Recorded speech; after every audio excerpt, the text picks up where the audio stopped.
Si Mahiro ay pangalan ng isang babae mula sa pamilya ng isang kamag-anak na kinakasama ng pangunahing tauhan, si Yuji.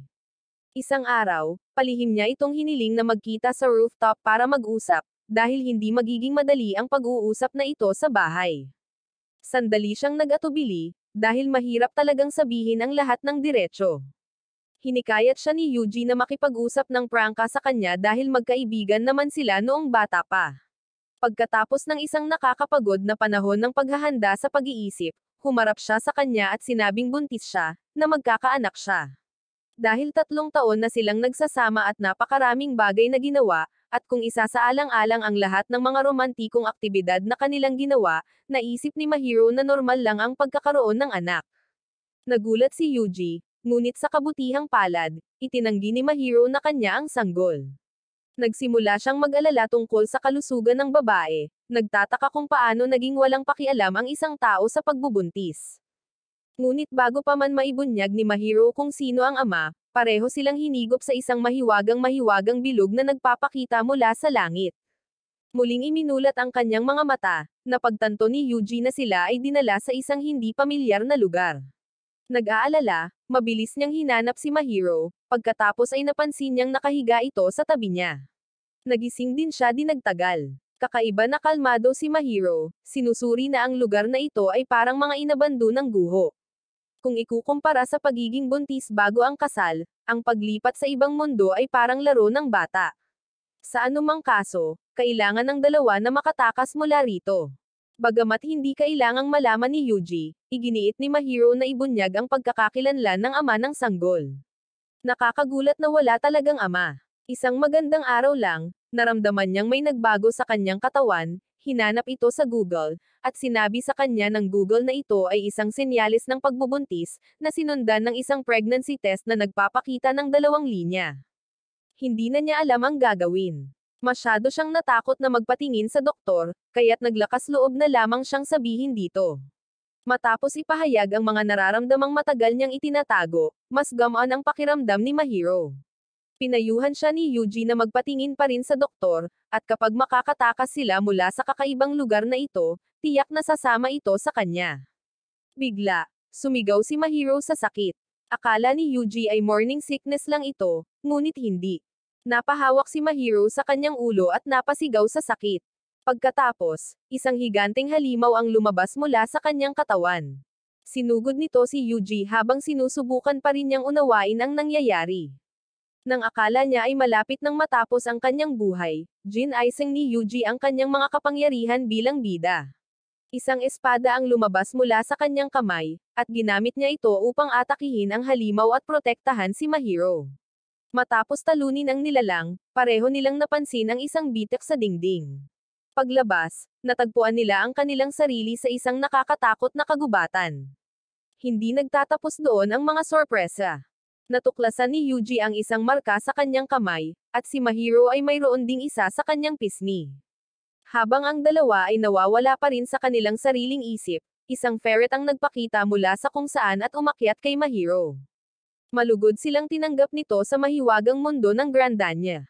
Nang makita ang lumilipad na ferret, inakala ni Mahiro na ito ay isang uri ng laruan or drone. Ipinakilala nito ang sarili bilang si Mono. Pagkatapos ay lumipad ito sa paligid ni Mahiro, hinuhusgahan sa kanyang amoy na siya ay isang malinis na babae, at sinabing amoy daisy siya. Kasama ng ferret ang isang binata na may kulay kahel na buhok na nagngangalang Narco. Ipinakilala ni Mono ang dalawa kay Narco bilang ang Marvits ngayon dahil mayroon silang mga marka ng selyo. Dahil mapanganib ang pagtayo rito, inalok ni Narco na gabayan ang dalawa patungo sa Grandanya Castle upang makipagkita sa pinuno. Ipinakilala niya ang kanyang sarili bilang isang iskolar ng kahariang ito. Dito, tinatawag ng mga tao ang mundo kung saan nagmula sina Yuji at Mahiro na Sora. Ito ay ibang mundo, at ang mga pumunta rito ay tinatawag itong mundo ng mahika. Sa madaling salita, ang lugar na ito ay paralel sa mundo ni Yuji. Nang magkita sila ng hari, binabati niya sila at mabilis na napunta sa pangunahing punto. Ang mundong ito ay nasa ilalim ng panganib, at kailangan niya silang dalawa upang iligtas ito. Tuwing 10 taon, nagpapakita ang Marvits na may mga marka ng selyo mula sa langit sa mundong ito. Ang dalawa ay may mga espesyal na kapangyarihan, at nais ng hari na gamitin nila ang mga kapangyarihang ito upang matupad ang isang misyon. Bigla, hinimatay si Mahiro at dinala sa isang doktor. Labis na nag-aalala si Yuji tungkol sa kanya, ngunit patuloy siyang tinutokso ng ferret tungkol sa pagiging talunan, pagkatapos ay patuloy na nag-iisip ng mga senaryo na magpapamukhang mahinahon sa mga pelikulang pang-adulto. Nagising si Yuji upang matagpuan ang kanyang sarili na walang suot maliban sa kanyang panloob, na mahigpit na nakatali ang kanyang mga paa at kamay. Sa harap ng kanyang mga mata ay isang magandang babaeng may pulang buhok. Sinabi niya na si Yuji ay may napakagandang katawan at ipinakilala ang kanyang sarili bilang si Dr. Rihanna. Gusto niyang maingat na obserbahan ni Yuji ang katawan nito. Ang katawan nito ay may 12 marka ng selyo, at kailangan niyang kumpletuhin ang mga misyon na may kaugnayan sa kanyang mga marka. Sa pamamagitan ng pagpasok sa labyrinth at pagkumpleto sa gawain ng pag-alis ng mga karumihan, makakabalik si Yuji at ang kanyang kasama sa totoong mundo. Sa kasalukuyan, ang mga karumihan sa labyrinth ay naging mga halimaw, at hindi sila matatalo ng mga tao sa mundong ito. Kailangan niyang hanapin ang mga banal na bituin na nawalan ng kanilang kapangyarihan sa labyrinth at lumikha ng mga bagong tao. Sa gayon, magagawang muling selyuhan ng labyrinth ang mga karumihan. Hindi mag-iisa si Yuji, dahil ang mga priestess ng 12 zodiac sign ang gagawa ng misyon kasama niya. Magkakaroon ng 12 dalaga na may dalang kapangyarihan na maaaring lumikha ng mahika ng pag-purify. Hanggang sa mawala ang kanilang kapangyarihan, tutuparin nila ang misyon ng isang priestess, at ang kanyang kasama na si Mahiro ay isang priestess rin ng Virgo. Lumapit si Mahiro sa kanyang tabi, sinasabing narinig niya ang buong kwento, at tila tinawag siya bilang isang priestess.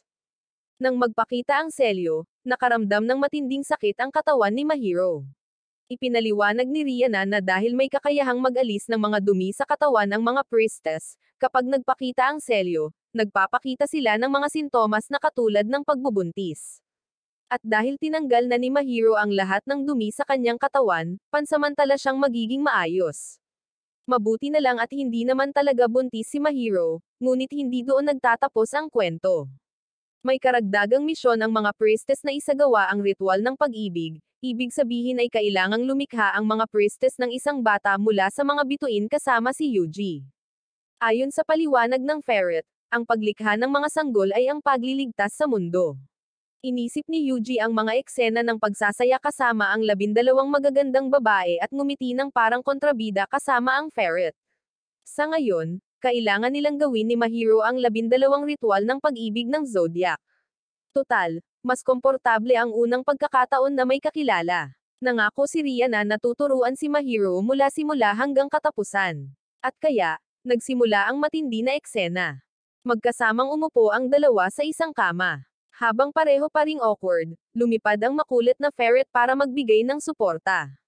Nilapitan nito si Mahiro, kaya hindi komportable si Yuji na itinapon ito sa ibang lugar. Sa mga bagay na ito, iginagalang ni Yuji ang damdamin ni Mahiro. Ngunit dahil isa na itong misyong makauwi, siya at ang babae ay tutuloy sa lahat ng landas. Dahil doon, magsisimula na ang dalawa. Ang ritual ng pag-ibig ay isang sagradong seremonya na naglalayong lumikha ng maliliit na bituin.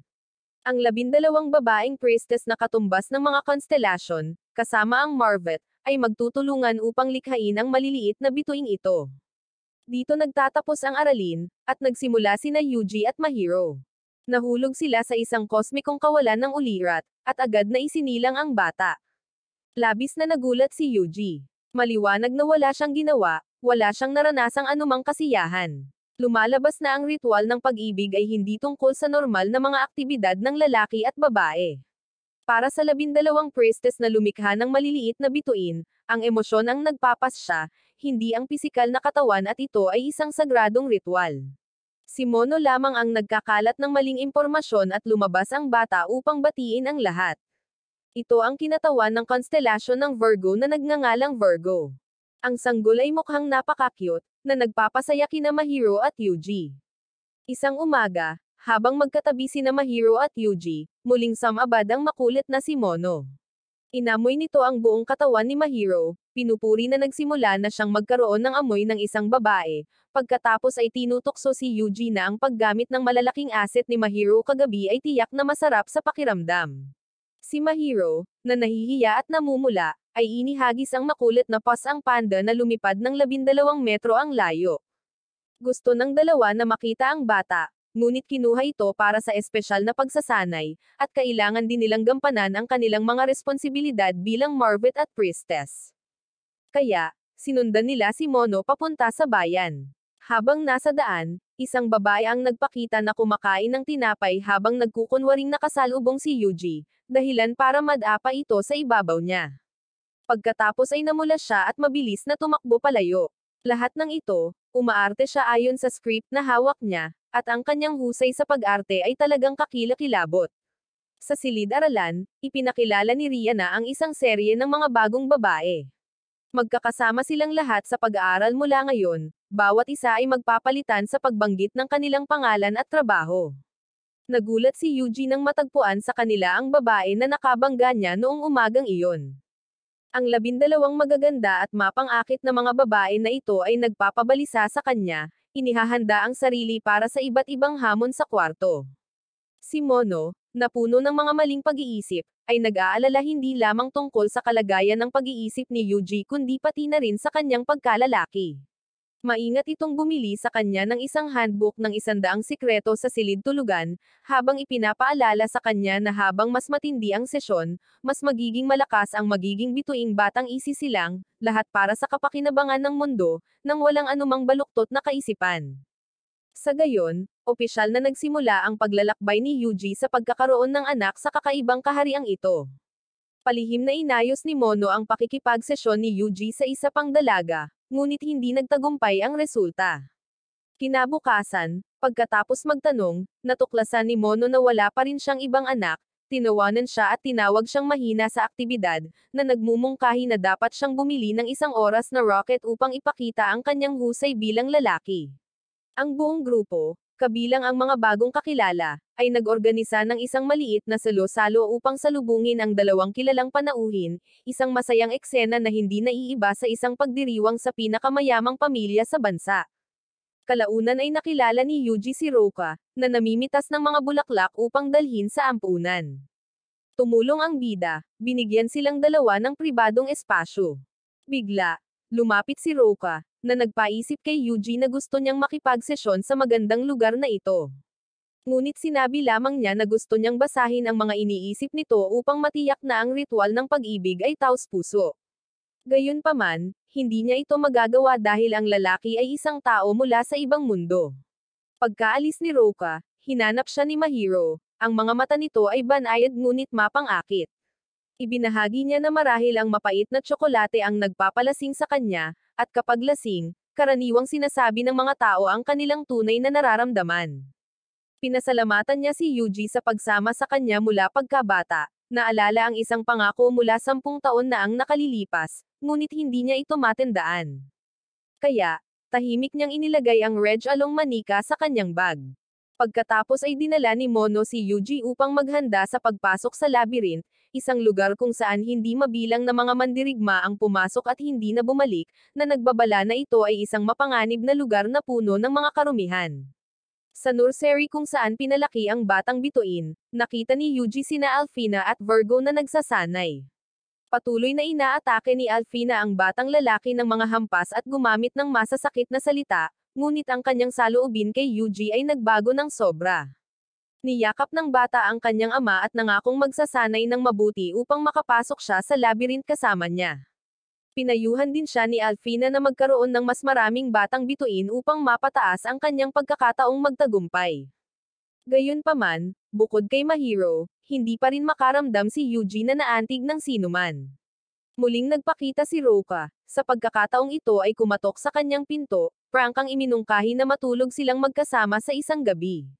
Sa una, gumawa ng mga dahilan si Yuji na inosente pa rin siya, at hindi niya matiis na hayaang matulog ng mag-isa ang kanyang anak na si Virgo. Ngunit kalaunan, pareho silang sumuko sa kanilang nararamdaman. Noong una, nahiya si Roka at gustong i-off ang mga ilaw, ngunit nadala sila ng matindi na kapaligiran. Kinabukasan, binigyan ng hari si Yuji ng mga bituing tagapagbantay na kumakatawan sa 12 zodiac sign, bawat bituin ay ipinanganak mula sa isang babae at may kakayahang sumipsip ng mga dumi. Kung ang lahat ng 12 bituin ay ilalabas sa pinakamalalim na antas ng labyrinth, ang mundo ay paprotektahan sa harap ng sinaunang tarangkahan. Ipinaliwanag ni Riana na ito ay itinayo ng mga ninuno upang selyuhan ang mga dumi, at ngayon ay magsisimula na ang ritual. Bumukas ang pinto, at pumasok sina Yuji, Mono, at ang 2 batang bituin. Sa harap nila ay isang tunay na labyrinth na may 12 antas, bawat antas ay binabantayan ng isang Panginoon ng karumihan. Ang mga nilalang na ito ay ipinanganak mula sa negatibong enerhiya ng mga tao. Habang lumalalim ang mga ito, mas lumalakas sila. Sa makatuwid, kung walang pagkakaisa at koordinasyon, mahihirapan silang makabalik ng buhay. Sa sandaling makatapak sila sa loob, nagpapakita ang isang Panginoon. Ang pagkumpas lamang ng kamay nito ay naging sanhi ng pagkahilo ng 2 batang bituin. Sa una ay sumugod si Yuji ngunit huli na ang lahat. Natamba ang 2 bata at naging mga estatwang bato, na labis na nag-alala kay Yuji. Hinayla ni Mono ang kanyang kamay, ipinaalala sa kanya na sa lahat ng estratehiya, ang pagtakas ang pinakamahusay na opsyon. Sa sandaling iyon tunay na napagtanto ni Yuji na kailangan niyang lumikha ng mas marami at mas malalakas na bata upang iligtas ang mundong ito. Pagkatapos lumabas sa labyrinth, bumalik sa kanilang normal na anyo ang 2 bata. Nagpasalamat sila kay Yuji sa pagliligtas sa kanila. Nalito si Yuji, hindi maintindihan ang nangyari. Ipinaliwanag ni Mono na ang maliliit na batang bituin ay pinoprotektahan ng mga banal na manika tuwing makakaharap sila ng panganib, kaya't lubos na mapapanatag si Yuji. Ang mga sugat sa katawan ng mga bata ay ganap na gumaling din, ito ay isang pagsubok lamang. Sa susunod, kailangan ng mga bata na magsikap ng mas mabuti. At syempre, ayaw na ni Yuji na magdusa pa ang kanyang mga anak. Kaya, siya at ang 2 bata ay pumasok muli sa labyrinth. Nakita ni Mana na siya ay naging mas responsable bilang isang Marvet. Ang natitira na lang ay tulungan siyang mapabuti ang kanyang mga kasanayan para sa ritual ng pag-ibig. Noon din, muling gumapang palabas ang 2 bata na napahirapan. Hindi nila matalo ang mga karumihan sa loob, at si Yuji ay labis ding napagod at nawalan ng malay. Nakita ni Mono na ang sitwasyong ito ay hindi maganda. Pinagalitan siya nito dahil sa pagiging mahina, sinasabing sa ngayon, dapat ay natalo na ng Marvet ang Panginoon ng karumihan. Humingi ng tawad ng husto si Yuji dahil sa hindi sapat na kakayahan. Naniniwala ang lalaking may kulay kahel na buhok na ang kasalukuyang sitwasyon ay nasa nakababahalang antas. Mula sa mga sinaunang dokumento sa akademya, nagmungkahi siya ng isang ideya mula sa sinaunang alamat. Kailangang magsagawa si Yuji ng isang ritual ng dobleng pag-ibig, ibig sabihin ay 2 babae ng sabay-sabay. Nagalak sa paghanga ang baliw na si Mono, na sinasabing ang pagkakaroon ng 2 babae ng sabay-sabay ay magiging lubhang kasiya siya ngunit maaari ring maging sanhi ng pagkalupaypay ng kanyang asset. Hindi sigurado si Yuji kung magagawa niya ito, kaya nagmungkahi si Mono ng isang plano.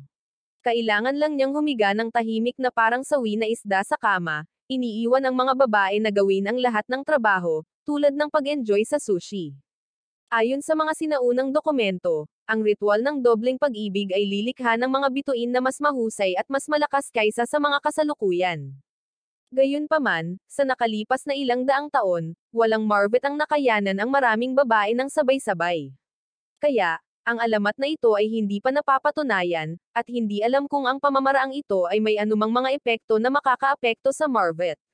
Sa kasalukuyan, wala nang ibang pagpipilian. Muling nang aasar si Mono, sinasabing si Yuji ang magiging tagapanguna sa pagkakaroon ng mga ugnayan sa grupo, ngunit dapat siyang maging proud. Pagkatapos ay iminungkahi nito ang isang perpektong lokasyon para sa pampublikong aktibidad na ito, ang mga mainit na bukal kung saan ang asul na kalangitan ay sumasalamin sa ibabaw ng tubig. Ang kalikasan at mga halaman ay nagkakasundo. Madaling makakapagpahinga ang mga tao at mailulubog ang kanilang sarili sa kalikasan, talagang kamangha-mangha. Balak ni Yuji na sabihin kay Mahiro ang kakaibang bagay na ito ng pakikasama sa maraming babae ng sabay-sabay, ngunit hindi sinasadyang natuklasan niya ang maliit na manika na lagi niyang pinahahalagahan na nakatago sa kanyang bag sa paaralan. Ito ay isang alaala mula noong unang panahon, na nagpapaalala ng mga alaala noong bata pa. Pagdating ni Mahiro sa mga mainit na bukal, wala siyang sinabi, bigla na lamang inalis ang kanyang mga damit, ipinakita ang kanyang kagandahan sa kalikasan sa gitna ng bundok. Dahil hindi pa nakakita ng isang disenteng babae na ganito kawalang pidgel, ikinagulat ni Mahiro si Yuji at hindi niya maiwasang makaramdam ng pagkailang. Pagkatapos ng ilang sandali ng pag-aatubili, naghanda rin si Yuji na mag-alis ng suot upang maligo kasama niya. Sa umuusok na mainit na tubig, napansin ni Mahiro na ang katawan ni Yuji ay puno ng mga sugat na naiwan mula sa kanyang pakikipagsapalaran sa labyrinth, at ang kanyang puso ay napuno ng walang katapusang habag. Seryoso niyang inutusan itong alagaan ang sarili, habang nangangakong mabubuhay sila hanggang sa huli para makabalik sa kanilang mundo gaya ng ipinangako. Marahil dahil sa sobrang init ng tubig, or dahil sa sobrang bilis ng tibok ng kanyang puso na parang sisibog, hinimatay si Mahiro. Nang magkamalay siya, madilim na. Nang makita ang kanyang manika na nahulog sa bukal, malapit na siyang sumisid para hanapin ito. Ngunit sa kabutihang palad, agad siyang binuhat ni Yuji papunta sa tubig, nag-aalala dahil lalamag ang tubig sa bukal pagkatapos ng paglubog ng araw. Tinitiyak niya rito na tutulungan niya itong mahanap ang mahalagang alaalang iyon, at kinumpirma pa niya na naalala niya ang pangako mula 10 taon na ang nakalilipas na paprotektahan siya anumang oras. Ang malatula at romantikong tanawin at ang malabong kapaligiran ay naging dahilan upang pumikit ang dalawa, naghahandang gawin itong muli. Nang tila perpekto na ang lahat, muling nagpakita si Mono, na gumagambala at sumisira sa kapaligiran. Hiniling nito sa dalawa na pigilan ang pagkagusto sa sesyon sa kanilang sarili at maghintay hanggang sa makarating sila sa templo para magpatuloy. Bilang isang uri ng paghingi ng tawad at pakiusap upang pakalmeyan sila, nangako pa si Mono na bibigyan ang bawat isa sa kanila ng ilang laruan tulad ng mga gumagalaw na bagay at candy bilang regalo. Hindi lang iyon, mabait din itong ihahanda ang pangarap na karwahe ng kaharian para sa mas mabilis na paglalakbay. Gayunpaman, pagdating nila, ang grupo ay mahigpit pa ring pinagalitan ni Dr. Rihanna dahil hindi maingat na inasikaso ni Yuji ang kanyang mga sugat at sinipon. Nang marinig pa lamang ang tungkol sa ritual ng pag-ibig, hindi maitago ni Mono ang kanyang tuwa. Dahil sa labis na tuwa, sa pagkakataong ito, nagpasya si Rihanna na direktang sasali rin siya sa aktibidad ng grupo. Ang natitira na lang kay Yuji ay pumili ng isa pang babae na sasamahan nila. Habang nag-uusap, biglang napagtanto ni Rihanna na ang paraan ng pagsasalita ni Yuji ay medyo pamilyar, katulad ng kanyang malas na matalik na kaibigan na nasawi ilang taon na ang nakalilipas dahil sa sakit. Naantig si Rihanna, kumagat ng mansanas upang maibsan ang kanyang kalungkutan at nangakong magkikita muli kay Yuji, sa pagkakataong ito ay sasama sa isa pang babae upang gawin ang ritual ng pag-ibig na nakatadhana. Sa pagbabalik, habang nalilito pa rin kung sino ang pipiliin, biglang huminto si Yuji sa harap ng isang tindahan kung saan may dalang mga tray si Furana, nagsisilbi sa mga customer, sumasayaw at umiindayog pa, na naging dahilan upang magsaya ang mga lalaki. Nang makita iyon, naakit si Yuji sa kasiyahan, uminom ng ilang inumin para makapagpahinga. Ngunit parang bata pa rin siya, mas gusto ang matatamis na inumin. Nang tanungin, nabunyag na si Furana ay mayroon ding magulong kapalaran, isang naglalakbay na mananayaw sa buong mundo na biglang binyansagang isang priestess. Nang makita ito, mabilis na ginamit ni Yuji ang teoryang natutunan niya mula sa aklat na ibinigay sa kanya ni Mono, itinuring ito bilang pagsasanay ng mga bagong kaalaman sa pamamagitan ng pagkagat sa tainga ni Furana at pag-anyaya sa kanya sa isang kahangahangang mundo ng pag-ibig. Nang makitang namula si Furana, naramdaman ni Yuji na nagtagumpay siya. Tunay na kapaki-pakinabang ang librong ito. Si Mono, na nagtatago sa isang sulok, ay natuwa rin dahil sa wakas ay nakagawa na si Yuji ng isang bagay na kapaki-pakinabang. Kaya, muling isinagawa ang ritual ng pag-ibig kasama ang dalawang magandang babae na nakatayo sa harap niya. Noong una, nag-aalala si Yuji para sa kanyang asset, dahil natatakot siyang baka hindi ito makayanan. Ngunit nang mabawi ang kanyang espiritu, nagpasya siyang hindi niya maaaring palampasin ang ganitong pagkakataon. Bilang resulta, hindi nagtagal, dalawang matalino at nagniningning na mga batang bituin ang isinilang, sina Capricorn at Scorpio, parehong matalino at kahanga-hanga, na higit sa imahinasyon ng lahat. At ang dalawang babae ay lubos ding nasiyahan. Sa bagong pinagmumulan ng kapangyarihang ito, hindi nag-atubili ang grupo at dumiretso sa labyrinth upang makipaglaban. Sa pagkakataong ito, ang resulta ay isang napakalaking tagumpay. Matagumpay na natapos ng grupo ni Yuji ang Panginoon ng Karumihan, pagkatapos ay inilagay ang bituin ng tagapag-alaga sa kinakailangang posisyon. Kaagad, ang pinagmumulan ng karumihan sa labyrinth ay lubhang nabawasan, at sa gayon ay natapos ang unang misyon. Ipinagpatuloy ni Yuji at ng mga bata ang kanilang misyon. Sa pagkakataong ito ay matagumpay niyang nawasak ang isa pang halimaw ng alakdan. Sunod, kailangan lang nilang matanggap ang banal na tatak. Kaya't nakarating na sila sa isang kapat ng daan. Ang susunod na kaaway ay nasa loob ng labyrinth, at habang palalim ang kanilang ginagawa, mas lalong nagiging siksik at mabangis ang mga karumihan. Nang marinig ang nakakatakot na mga anggol sa loob, kinailangan ni Yuji na ipagpatuloy ang pagpaparami ng mga batang bituin. Gayunpaman, palagi siyang kailangang lumaban. Kaya, wala siyang oras para makipagkita at makalapit sa kanila. Kaya, si Mono, ang mensahero ng paglaki ng populasyon, ay nakaisip ng isa pang trick. Dadalhin si Yuji at 12 magagandang babae sa isang resort kung saan maaari nila itong gawin anumang oras, kahit saan. Ang bakasyong ito ay ginagabayan din ni Mono mismo. Gagawin nito ang lahat para sa ritual ng pag-ibig. Tinukso nito muli si Yuji tungkol sa kanyang magandang kapalaran, na sinasabing sa pagkakataong ito ay magkakaroon siya ng 12 priestess na halos walang damit at masigasig na makakalaro. Nang makita ang kawalang alam ni Yuji, kinailangan nitong ipaliwanag sa kanya, asul na dagat, puting ulap, gininto ang sikat ng araw, 12 magandang kasintahan na nakabikini, kung gaano ito kaganda. Maingat pa nga nitong inihanda ang mga swimsuit para sa mga babae.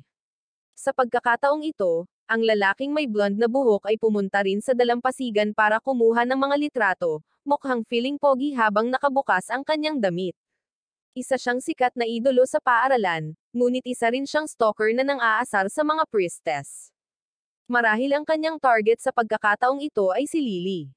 Isa siyang feeling pogi, ngunit walang priestess ang mahuhulog sa kanya. Kaya, matagumpay siyang sumuko at nagpalit ng target. Tila dahil sa pag-post ni Mono ng mga larawan sa social media, naamoy niya ito at sumunod. Maraming magagandang babae na nakasuot ng magaganda na swimsuit ang dumating sa dalampasigan, mukhang relax at mapaglaro, na hindi napigilan ni Yuji na mamula. Dahil sa pagkaabala kay Mono, itinapon niya itong muli, at lumipad ng ilang metro. Pagkatapos ay umupo siya sa tabi ni Lily, tinanong kung bakit hindi ito naglalaro sa tubig kasama ang lahat. Kinumpirma niya ang kanyang kapalaran, at sinabi sa kapalaran ngayon na iwasan ang tubig, at pinayuhan niya itong makipaglaro sa iba. Nang makita ang lalaking may blonde na buhok na kumukuha ng mga selfie, binatikos ito ni Lily bilang isang feeling pogi na nagmamahal sa kanyang sarili dahil dati na siyang nagpapahula, hinahanap kung sinong priestess ang pinakadalisay at pinakaangkop para sa kanya. Masama ang impresyon ni Lily sa kanya. Nang makitang tila hindi naniniwala si Yuji sa kanyang propesya, tinakpe ni Lily ang kanyang mukha at humagulgol. Agad na tumayo ang isang babae na may kulay rosas na buhok at mabangis na anyo, nagpakilala bilang si Lilia, upang parusahan ang sinumang manggahas na apihin si Lily.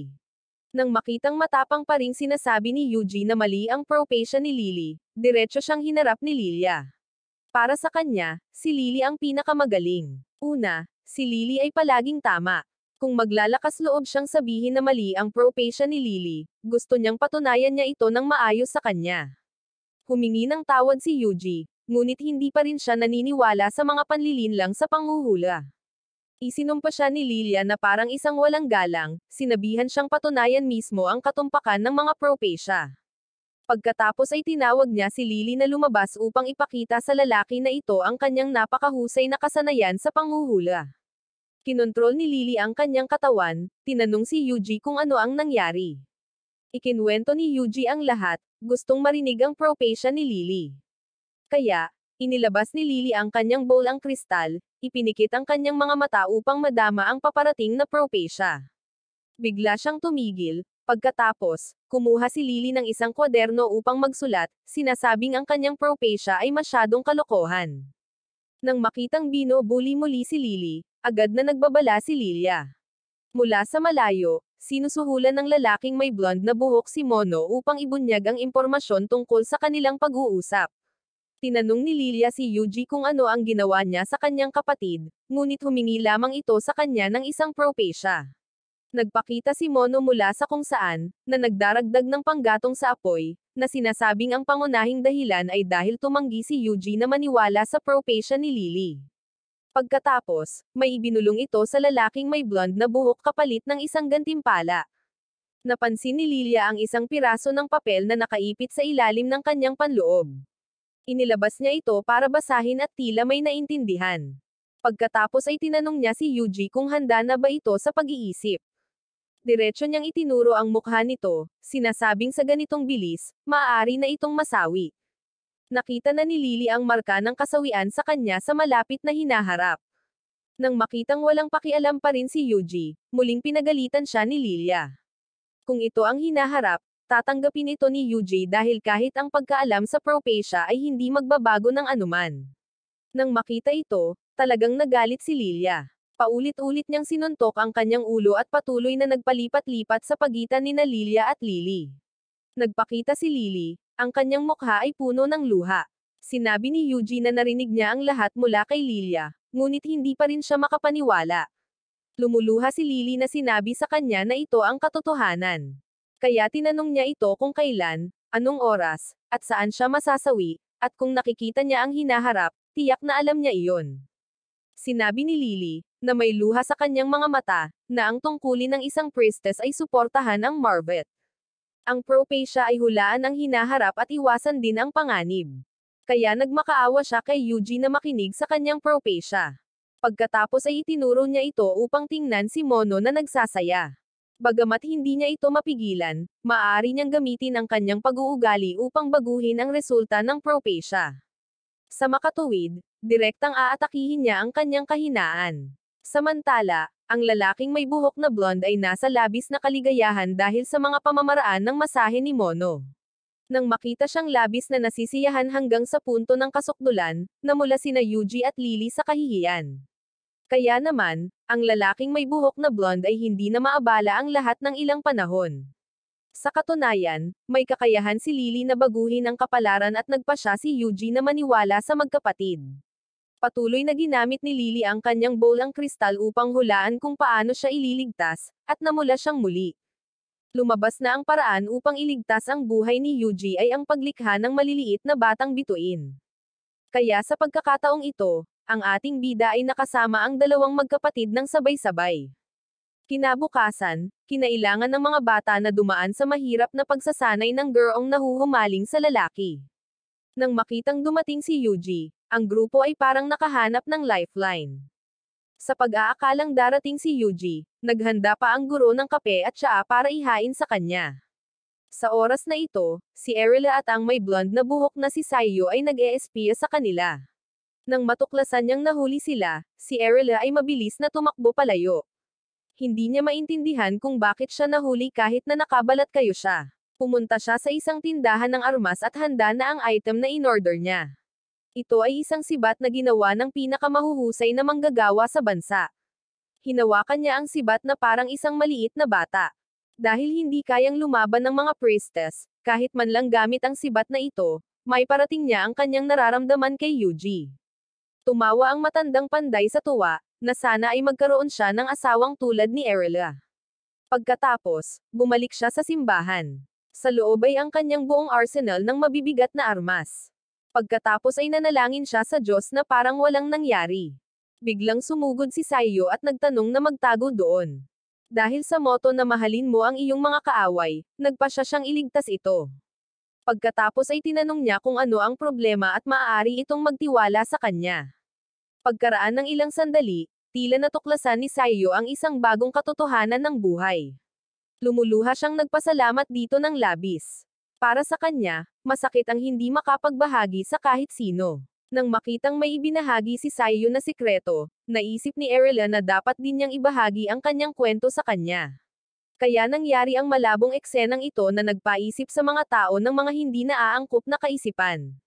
Ngunit lumabas na nagpa-practice lang pala sila gamit ang mga armas. Si Saiyo, na hindi kayang hawakan ang napakabigat na sibat, ay nadulas at natamba. At sa paanuman ay nang buksan ni Yuji ang pinto, nakita niya si Saiyo na nakahiga sa ibabaw ni Erila, hindi na intindihan ni Yuji ang pagkakaintindi, at pinagalitan si Saiyo bilang isang kakilakilabot na tao.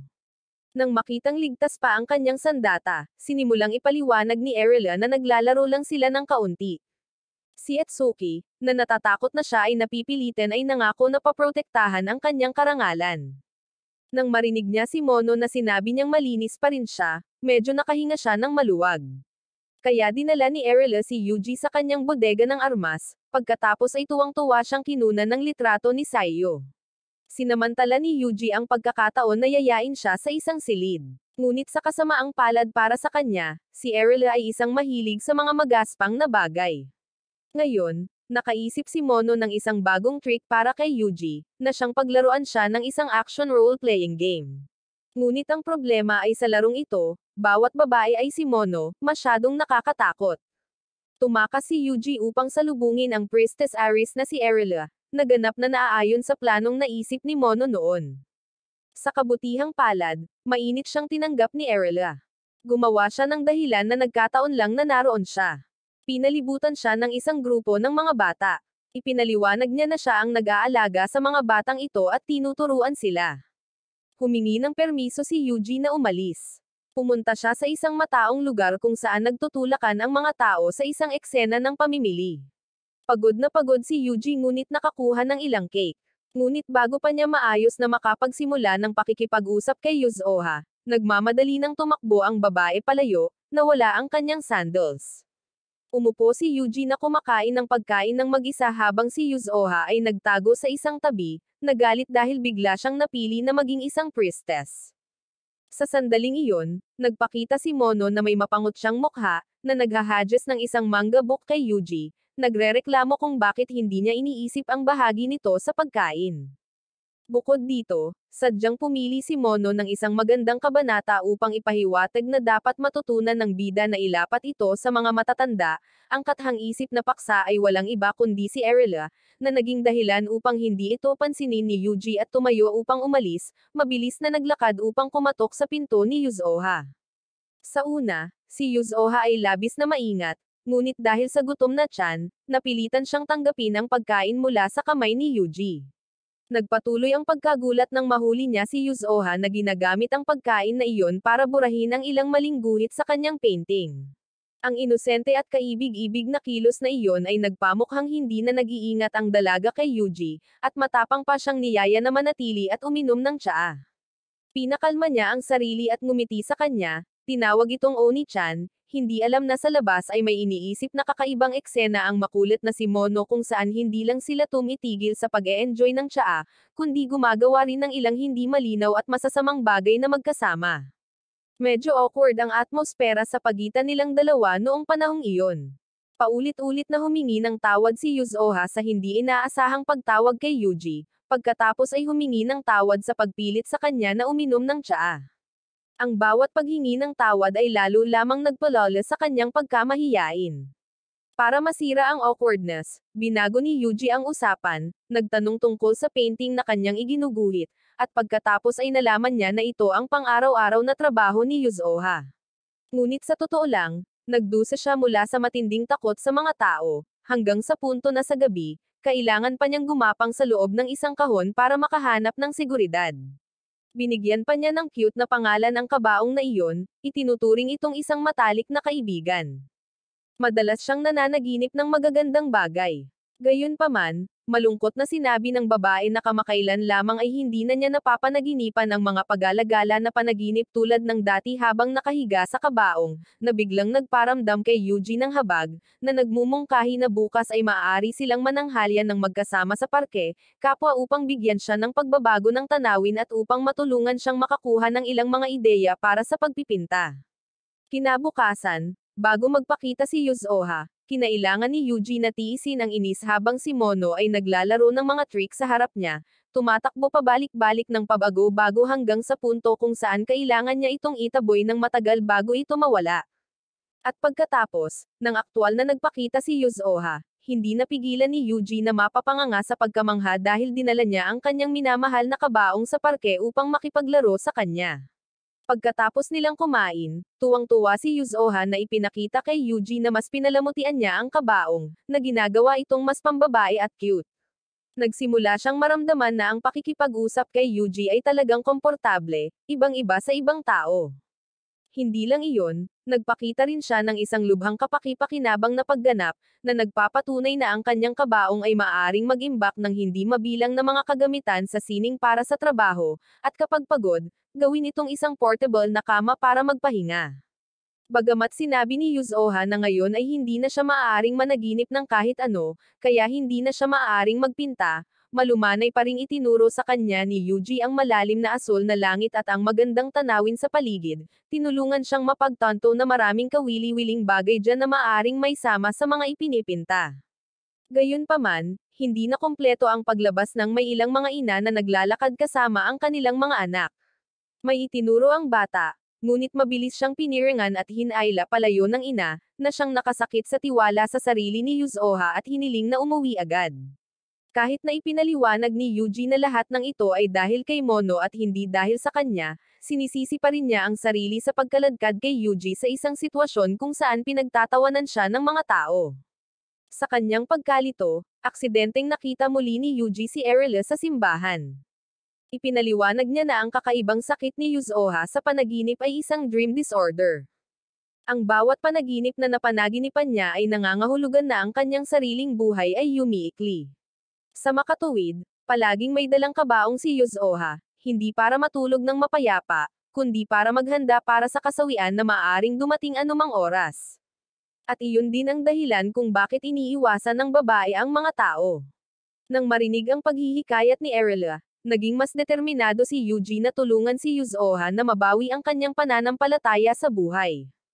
Pagbalik niya, nagulat siya nang makita si Mono na abalang gumagawa ng dobleng kabaong, gustong ipare si Yuji kay Yuzoha.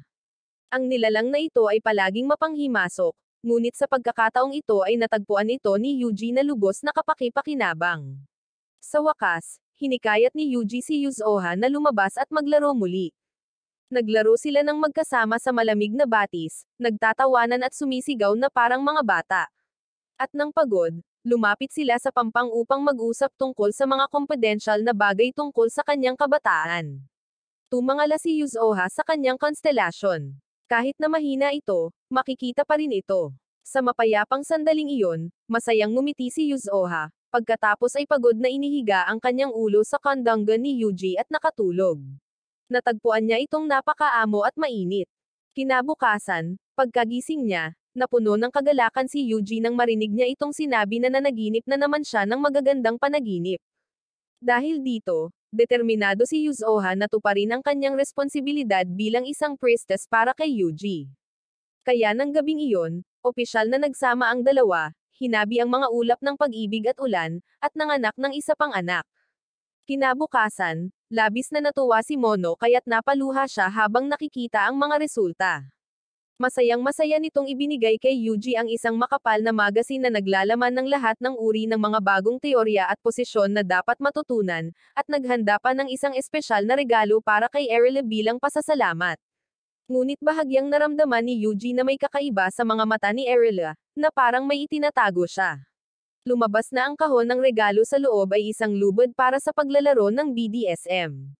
Sa labas, nakatayo lamang sina Mono at Mahiro na nanunood mula sa malayo, palihim na nasisiyahan. Ang cute na babae na ito ay ang priestess ng konstelasyon ng Aquarius, si Colleen. Sikat siya sa buong bayan dahil sa kanyang pagiging magalang, maamong ugali, at ngiting laging nagniningning. Inaalagaan niya ang kanyang matandang lolo. Mukha siyang inosente, walang alam sa mundo, iniisip pa nga niya na ang mga sanggol ay ipinanganak dahil dinala sila ng mga bituin sa kanilang mga magulang. Nagtatrabaho siya sa isang maliit na panaderyo kung saan ang matamis na amoy ng harina at mantikilya ay kumakalat sa bawat sulok ng kalye. Madalas siyang pinupuri ng mga tao dahil sa kanyang talento, kasanayan, at inosente at dalisay, na nagpapaisip sa maraming lalaki na mapalapit sa kanya kahit isang beses lang. Ngayon, ang misyon ni Yuji ay dungisan ang babaeng ito. Si Mono sa tabi niya ay nagsasabi na guguhit siya sa puting papel, na magpapawala sa babae ng kanyang likas na kawalang muwang at kadalisayan. Bagamat alam niyang kailangan niyang sumama sa bituing priestess upang iligtas ang mundo, hindi matiis ni Yuji na gumawa ng hakbang sa babaeng ito dahil hindi siya talunang lalaki. Kahit na ang mga kamay na ito ay nakasama na ng maraming babae, pakiramdam niya ay kasalanan pa rin ang paglalaro sa isang inosenteng babae. Pagkatapos ay tumulong siya sa panaderia nito. Lihim na nagpasalamat si Colleen kay Yuji para sa masigasig nitong tulong, ngunit malinaw din niyang naunawaan ang layunin nito na hindi lamang maging palakaibigan, kundi nais din itong lumikha ng isang maliit na bituin kasama siya. Bagamat sinubukan niyang ipaliwanag na wala siyang balak na yayain ito sa silid, habang mas nagsasalita si Yuji, mas lalong nalilito ang mga salita nito, na nagpapahirap sa sitwasyon. Sa wakas, kinailangan ng bida na aminin ng tapat na gusto lang niya itong makilala, makipagkaibigan dito. Sa kasalukuyan, ang kailangan niya ay ang ngiti nito, at ang isa pang misyon na gusto niyang iwanan mamaya kapag pareho na silang may oras para umangkop. Para mawala ang awkwardness, inirolyo ni Yuji ang kanyang mga manggas at pumasok sa kusina, nagmamasa ng masa at nagbibake ng tinapay kasama si Colleen. Sa pamamagitan ng ilang mesensinang pag-uusap, natutunan niya na ang pagiging panadero ay pangarap ng dalaga noong bata pa. Sa pagtingin sa maliwanag at inosenteng ngiti ni Colleen na parang sikat ng araw sa umaga, biglang nakaramdam ng kapayapaan ang puso ni Yuji. Samantala, mapang-asar na bulong ni Mono, inihahambing ang pagmamasa ng masa sa pagnanais na hawakan ang maputi na balat ni Colleen, na ikinahiya ni Yuji na itapon ito muli ng ilang metro ang layo. Nagkaroon ang dalawa ng isang araw na parehong abala at masaya, ang tawanan ay umalangaw sa buong kusina. Ang amoy ng tinapay ay tila nagpapabilis ng oras. Nang lumabas ang unang batch mula sa oven, mapaglarong hinati ni Colleen ang isang piraso at ipinakain ito kay Yuji na parang nangaakit sa isang bata. Masarap, malambot, at matamis ang tinapay. Ngunit sa mga mata ni Yuji, ang tamis na iyon ay hindi maihahambing sa kahinahunan ng babae na nakatayo sa harap niya. Muling nautol si Mono, sinasabing ang talagang gusto niyang kainin ay hindi tinapay kundi ang aset nito, dahilan para itapon ito muli. May bagong empleyado ang tindahan ngayon. Dapat sana ay naging masigla ang kapaligiran, ngunit hindi pangkaraniwang tahimik. Nagsalita si Yuji upang aliwin siya, na nagmumungkahi na marahil ay nabusog na ang mga customer ngayon. Malungkot na ikinwento ni Colleen sa bida ang tungkol sa dating sikat na panadero. Palaging puno ng tao ang tindahan, mahahabang pila ng mga customer na naghihintay na bumili, ngunit simula nang siya ang pumalit, nabawasan ng malaki ang bilang ng mga customer. Sa sandaling iyon, pumasok sina Mahiro at Erila, na sumuporta sa pamamagitan ng pagbili ng tinapay, na naging unang dalawang customer, na nagdala ng kaunting pag-asa sa dalawa. Ngunit panandalian lamang ang kagalakan, dahil sa buong araw, nanatiling walang laman ang tindahan na parang isang templo. Mabuti na lang at may isang grupo ng maliliit na batang bituin na pinamumunuan ni Alfina na dumating para bumili ng tinapay, na nagpainit sa pakiramdam ni Yuji. Sa mga mahihirap na panahon, napagtanto niyang hindi siya nag-iisa, ngunit palagi siyang may mga kasamahan sa koponan at mga kaibigan sa tabi niya. Binigyan pa nga siya ni Alfina ng isang supot ng tinapay bilang suporta. Nakita iyon ni Colleen at lalong natuwa, muling nag-aalab ang kanyang kalooban. Determinado siyang maghurno ng mas maraming bagong batch ng tinapay. Ngunit nang lumiwanag ang kapaligiran, nagpakita ang dalawang agresibong lalaki, parehong sumisigaw at kinukot siya ang kawawang negosyo. Inaangkin nilang galing sila sa numero 1 panaderia sa mundo, mayabang na inanunsyo na gusto nilang magbukas ng bagong sangay dito mismo. Lumabas na tina-target nila ang lokasyon ng tindahan ni Colleen, balak gamitin ang kanilang lakas para pilitin siyang lumabas. Ngunit bago pa sila makapagmayabang, pinalayas sila ng mga bata at mapusok na grupo ng maliliit na batang bituin. Kalaunan ay nalaman ni Yuji na ang karibal na panaderia ang nagdaya, dahilan para talikuran ng mga customer ang tindahan ni Colleen. Mabilis na nagbigay si Mono ng karagdagang impormasyon, na nagpapakita na ang may-ari ng karibal na panaderia ay ang pamilya ng priestess na babae ng konstelasyon ng Leo. Sinabihan siya nito na makipagkita sa kanya. Marahil hindi lamang niya matutulungan si Colleen, kundi magkaroon din siya ng isa pang anak. Walang pag-aalinlangan, Agad na hinanap ni Yuji si Femina upang magmakaawa ng tulong, ngunit mariin itong tumanggi, dahil ayaw niyang maapektuhan ng personal na emosyon ang negosyo ng kanyang pamilya. Sa gitna ng pagtatalo, sa kasamaang palad ay natamba si Femina at tumama ang kanyang ulo sa sulok ng mesa at nawalan ng malay. Mabilis siyang nasalo ni Yuji. Nang magising siya, natagpuan niya ang kanyang sarili na nakakulong sa isang madilim na silid, at ang nakakatakot na lalaking may maskara na nagdadala ng pagkain ay walang iba kundi si Yuji. Sa labas, pinayuhan siya ni Mono na tretuhin siya ng mabuti at sinimulang hikayatin siyang gumamit ng anumang maruming panlilinlang upang magkaroon ng anak. Sa katotohanan, sinunod ang payo ni Mono, dinala siya ng bida sa isang ligtas na lugar, ang bodega ni Colleen, upang maiwasan ang pinsala mula sa masasamang tao. Sa simula ay matatag na lumaban si Femina sa pamamagitan ng siwang sa pinto. Nang makita ang isang ganap na hindi pamilyar na lugar, lalo siyang nag-alala. Kahit na araw-araw ay nagdadala ng pagkain si Yuji, determinado pa rin siyang hindi ito hawakan, dahilan para unti-unting hamina ang kanyang katawan. Natatakot siyang baka hinahangad nito ang kanyang katawan. Natatakot siyang malason siya kung kakainin niya ang tinapay. Nang masaksihan ito, galit na inalis ni Yuji ang kanyang maskara, ipinapakita ang kanyang sinseridad, at agad na nagmakaawa na kumain agad ng isang piraso ng tinapay. Gusto niya itong iligtas, ayaw niyang masawi ito sa gutom. Nang makita ang mga mata ni Yuji, unti-unting lamaambat ang puso ni Femina dahil hanggang ngayon, ang sinumang lumalapit sa kanya ay para lamang sa kapangyarihan, pera, at katanyagan. Sa unang pagkakataon, nakaramdam siya ng tunay na sinseridad. Pagkatapos ay hiniling niya kay Yuji na pakainin siya. Tila mas malusog siya at siya ay kasing masunurin ng isang maliit na pusa. Wala siyang ideya na lahat ng ito ay isang pakana ng tusong Mono. Sa mga sumunod na araw, hindi lamang pagkain, tinulungan din siya ni Yuji sa pang-araw-araw na gawain. Pagkatapos ay dumating nga ang inaasahan. Sa wakas ay nagsama ang dalawa sa kama upang maghanda sa pagsilang ng isang sanggol. Nangako siyang gagawa siya ng pinakamalakas na maliit na bituin. Sa kabilang banda, pinayuhan ng may-ari ng tindahan si Colleen na sumali sa isang kompetisyon sa pagluluto ng tinapay upang mabawi ang kanyang reputasyon. Sa sandaling ito, isang daloy ng negatibong enerhiya ang nakakaapekto sa mundo. Nakaupo si Mono at nagsusulat ng isang nobela. Hindi alam ni Yuji kung anong bagong trick ang gagawin nito. Mabilis na iminungkahi ni Mono na dapat sumali si Yuji sa paparating na festival. Katulad ng isang school festival sa kanyang mundo, dahil ito ay isang pambihirang pagkakataon para sa mga magkasintahan na mangako ng kanilang pagmamahalan sa isa't isa. Magkakahawak kamay sila at sasayaw sa paligid ng maliwanag na apoy sa kampo sa gabi, kay romantiko ng eksenang iyon. Hindi pa doon natatapos, inilabas din ni Mono ang isang bagong-bagong magazine na may nilalaman na parang script ng isang horror movie. Ayon dito, ang mga tao ay may posibilidad na maging mas malapit sa isa't isa kapag nakakaranas ng mga nakakatakot na bagay ng magkasama. Sa madaling salita, ang horror ay humahantong sa mga hindi naaangkop na bagay, na nagpapakunot ng noo kay Yuji at dali-daling nagpaalam at umalis, na iniwan si Mono na lubog pa rin sa mga script nito. Pagkatapos, nagulat siya nang makitang may nagpadala ng sulat mula kay Colleen upang maghanda para sa festival. Abala ang lahat sa lahat ng dako.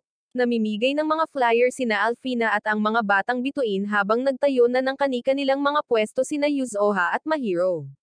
Nang makitang masaya si Yuzoha, nakaramdam ng ginhawa si Yuji. Samantala, nahihirapan pa rin si Colleen na magdesisyon kung anong uri ng tinapay ang isasali sa kompetisyon, dahil ang pagdiriwang na ito ay isang pagkakataon na minsan lang mangyari sa isang milenyo upang maibalik ang reputasyon ng panaderia ng pamilya. Sinabi niya na iniwan sa kanya ng kanyang lolo ang hanggang 100 iba't ibang mga recipe. Ngunit sa kasamaang palad, ang pinakamahalagang recipe, ang recipe ng tinapay na kaligayahan, ay matagal nang nawala. Ang kanyang lolo ay masyadong matanda at mahina na ngayon, hindi na matandaan ang recipe. Ngunit determinado siyang gawin ang tinapay na ito, lahat para maibalik ang reputasyon ng tindahan. Nagmakaawa siya kay Yuji na tulungan siya. Nang makita ito, nakaramdam ng sakit si Yuji. Alam niyang hindi lamang ito isang kompetisyon, kundi pati na rin ang kanyang pagmamalaki. Kaya, nangako siyang gagawin ang kanyang makakaya upang matulungan siyang malampasan ito. Si Mono at ang buong grupo ng mga kasama ay tuwang-tuwa, abala sa diskusyon, sabik na naghihintay sa pagdiriwang. Ang kapaligiran ng pagdiriwang ay mukhang napakasaya. Nagpa-practice ng pagbi-bake si Colleen kasama si Yuji. Habang nagpa-practice, biglang lumingon si Colleen at tinanong si Yuji na kung isa siyang cake, aling parte ang gusto niyang kainin muna. Isang tanong na nagpahinto sa kanya ng ilang segundo, saka sinagot na tiyak na ito ang pinakamalambot at pinakamasarap na parte, na parang tinutukoy niya ang malambot nitong katawan. Nahihiyang tumingin si Yuji sa paligid. Marahil kung siya iyon, magsisimula siya sa tainga. Ayon sa kanyang kagustuhan, gagawa siya ng masayang ear cake. Pagkatapos, inalok niya sa kanya ang kanyang tainga. Kumagat si Yuji at tinukso ng dalaga na marahil ay mas gusto niyang kumain ng totoong ear cake. Sumunod ay isang kakaibang banana cake, malaki at mahaba na may dalawang nakasabit na itlog, na mukhang imposibleng isipin ng puro dahil sa ganitong maganda na imahe. Sa kabilang banda, si Mono ay nanghuhula para sa isang priestess. Ang problema niya ay ang nahuli sa paghahatid dahil masyadong mabilis siyang tumakbo. Ang susunod na pagkain ni Colleen ay isang balloon cake, at ang mga cake ay lalong nagiging maitim.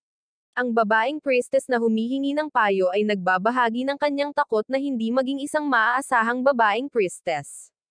Maingat pa ring gumagawa si Colleen ng isang serye ng mga bagong cake, ngunit lahat ng mga ito ay tila gawa lamang sa mga prutas. Dahan-dahan niyang ikinwento ang aral na iniwan ng kanyang lolo na ang cake ng kaligayahan ay dapat gawin mula sa puso at taos-pusong emosyon, at umaasa na sasamahan siya ni Yuji sa pag-iisa ng kanilang mga kaluluwa upang lumikha ng isang panghabang buhay na cake. Sa wakas, pagkatapos ng maraming hindi tiyak na mga aksyon, isinilang ang kompletong cake, ito ang cake ng kaligayahan. Malinis na pinalamutian ang pwesto ng cake ng kaligayahan. Pareho silang determinado na mula ngayon ay babaguhin nila ang kapalaran ng tindahan gamit ang matamis na lasang iyon. Gayunpaman, nang lumingon sila, nagulat sila nang matuklasan na ang pwesto ni Mahiro at Yuzoha ay umusbong sa tabi mismo ng bahay. Orihinal na inayos ng ama ni Femina upang lumikha ng isang sorpresa, ngunit walang inaasahan na ito ay magiging isang direktang kompetisyon. Sabik na gustong makipagkompetensya ni Mahiro upang makita kung aling panig ang makakapagbenta ng mas maraming cake. Sa una ay nasa sabik si Colleen na makitang naubos na niya ang mga benta. Ngunit ang kalabang panig, si Mahiro, ay agad na nagkaroon ng mga truck na naghahatid ng maraming karagdagang cake. Isang tunay na nakakabighaning puwersa dahil sa kumpanyang iyon ang isang panaderia na gumagawa ng maramihan. Inalaw siya ni Yuji na ang mga cake na gawa sa puso ay hindi kailanman matatakpan ng dami. Labis na naantig si Colleen kaya hinailan niya ito papasok sa bodega, inamin na gusto rin niyang maging katulad ng cake ng kaligayahan, na minsang gustong maging isa sa lalaking pinagkakatiwalaan niya. At kaya, sa pribadong silid na iyon, muling nilubog ng dalawa ang kanilang sarili sa kanilang malabong kapaligiran.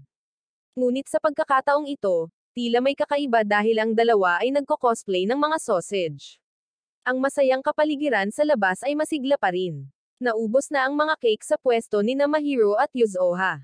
Nagbiro pa nga si Femina na kapag naubos na sila, magbebenta na lang sila ng damit panloob, na nagpaalala kay Yuji, na kalalabas lang ng bodega na baka hindi may benta ng kanyang kasama ang lahat ng cake, ay parehong natawa at napahiya na gustong gumapang papasok sa isang butas.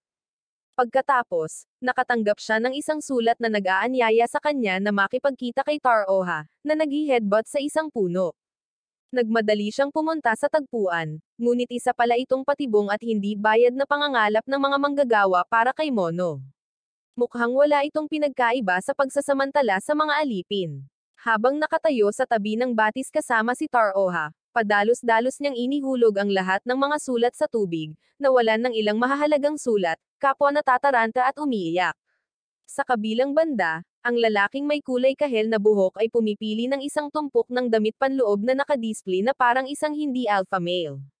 Hindi mahanap ni Yuji dito ang sulat, at sa sobrang takot ni Taroha ay napaiyak siya, alam niyang matagal isulat ang mga sulat. Mabuti na lang at nakita ng matalas na mata ni Yuji ang sulat na nakadikit sa isang kalapit na sanga ng puno, at mabilis niya itong kinuha para sa kanya. Madamdaming nagpasalamat si Taroha at niyakap siya. Patuloy silang naghatid ng mga sulat at sa wakas ay isiniwalat na ang huling sulat ay isinulat niya, na ipinadala sa kanya bilang imbitasyon sa unang date. Agad na sumulat si Yuji pabalik. Kargahin mo ang anak ko, namula siya, sinasabing gusto niya ang pagtapik sa kanyang ulo. Sa sandaling iyon, bigla nilang naramdaman na ang kanilang kwento ng pag-ibig ay parang isang buhay na painting. At muli, ginugol nila ang isang matamis na gabi na magkasama, lumilikha ng matamis na bunga ng pag-ibig para sa kanilang sarili. Ang lahat ay naaayon sa plano ni Mono. Papalapit na ang araw na mapapawi ang mga karumihan. Samantala, masaya si Colleen dahil nakakolekta siya ng isang tumpok ng damit panloob. Dumating na ang sikat na dating show mula sa Sora. Sa pagkakataong ito, ang napili ay si Yuji. 12 babae ang kalahok, bawat isa ay may kani-kanyang natatanging personalidad. Sino ang mananakop sa puso ni Yuji? Ang 12 priestess ay nagmula sa iba't ibang lugar na may iba't ibang personalidad. Ang kanilang iisang punto ay ang lahat ng kanilang layunin ay ang puso ng bida. Ang 12 magagandang ito ay maglalaban-laban upang makuha ang puso ng binata na si Yuji. Ang 12 priestess na may sukdulang emosyonal na misyon ay lalahok sa isang mabangis na labanan. Sa sandaling ito, ang 12 priestess ay maayos na nakahanay sa mahabang hanay, naghahanda para sa sukdulang ritual ng pag-ibig kay Yuji. Sa pagkakataong ito, ang mga patakaran ay mas mahigpit kaysa dati.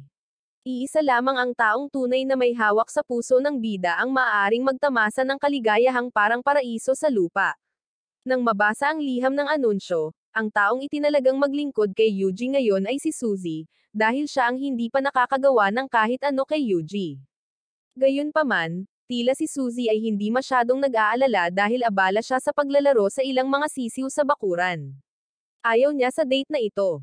Sa tagpuan, talagang nagulat si Suzy nang makitang maingat na naghanda si Yuji ng isang marangyang piging sa gitna ng sariwang kalikasan, napapalibutan ng mga huni ng ibon at huni ng mga sapa, at dinala pa ang mga hayop na kanyang inaalagaan. At may pagkain din para sa kanila, lalo na ang madaldal na si Mono. Ang pagpili ng lokasyon na ito ay nagpakita na ang bida ay likas na maalalahanin at sensitibo. Gayunpaman, habang tinitingnan ang punong mesa, pareho silang nag-alangan, ni isa sa kanila ay hindi nang ahas na kunin agad ang mga chopstick. Sa kanilang pag-uusap, unti-unting nagsalita si Suzy, sinasabi sa kanya na ang kanyang ama ay isang maalam na iskolar, habang ang kanyang ina ay isang veterinarya. Sa kasamaang palad, pareho silang hindi nakaligtas sa isang pag-atake ng karumihan maraming taon na ang nakalilipas. Niyakap at pinrotektahan nila siya hanggang sa kanilang huling hininga. Tuwing babanggitan niya ito, ang marupok na puso ni Suzy ay sumasakit na parang madudurog. Mahigpit siyang niyakap ni Yuji, at ang kwentong iyon ay lalong nagpatibay kay Yuji. Hindi lamang niya iniisip ang misyong kailangan niyang pasanin, kundi malinaw din niyang nararamdaman ang sakit na tiniis ng mga tao rito dahil sa mga karumihan na halimaw. Sa puso ni Yuji, unti-unting nabubuo ang isang malaking ambisyon. Kailangan niyang mabilis na mapabilis ang pag-unlad, kumpletuhin ang misyon upang magdala ng kapayapaan sa lahat. Samantala, sa ibang lugar kung saan nagtitipon at nagkukwentuhan ang mga babae, interesado sila sa kung ano ang nangyayari sa pagitan nina Yuji at Suzy. Namula si Mahiro nang tinutokso ng mga kaibigan tungkol sa ritual ng pag-ibig na naranasan niya kay Yuji. Naunawaan ni Mahiro na ang ritual ng pag-ibig ay mahalaga sa mundong ito, kaya taos-puso niyang nais na maging masaya ang lahat ng mga babae. Si Yuji naman, nasuot pa rin ang pamilyar niyang estilo, ay masiglang pumunta sa kusina upang maghanda ng simple ngunit mainit na pagkaing hapon lalo na para kay Suzy. Matamang pinagmasdan ni Sayu at ng gurong nakabantay mula sa screen na si Yuji ay karaniwang gumagawa lamang ng pagkaing hapon para sa mga taong tunay niyang minamahal. Pagbalik sa pinangyarihan, tuwang-tuwa si Mono na ang festival ay nangangako ng mas panabik at mainit na mga detalye para sa mga manunood. Sa katunayan, ang susunod na sulat ay nagbunyag ng susunod na misyon mula sa Marvet. Sa pagkakataong ito ay isang group date. Ang grupo ni Lily, Erila, Fina, Femuna, Rihanna, at Mary ay sasali sa isang dating challenge kasama si Yuji. Ang paksa ay naghihintay sa silid sa dulo ng pasilyo, at tanging ang mga unang makarating doon ang magkakaroon ng pribilehiyong magkaroon ng isang lihim na date. Mas kawili-wili, ang mga organizer ay mabait na naghanda ng isang tub ng skin cream na mukhang makapal na puting likido para malayang maranasan ng mga kalahok. Hindi naiiba sa isang anime na bersyon ng Running Man. Ngayon, Ang mga babae ay kailangang umakyat na may malagkit na likido sa kanilang mga katawan, pagkatapos ay mad-ulush at mahulog. Ang maswerteng nanalo ay si Mary. Hindi gaanong maganda ang kanyang paningin. Bago sumali sa kompetisyon, maingat siyang sinamahan ni Yuji upang maligo at maglinis, isang banayad ngunit maayos na kilos.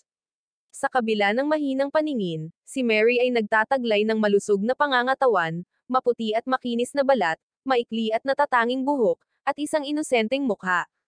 Ang kanyang nauutal na mga pangungusap na may halong kaunting kawalang muwang ay nagpabaliw kay Yuji. Sa simula pa lang, akala niya ay kalmado at tahimik ito, ngunit lumabas na mayroon pala itong kakaibang panig.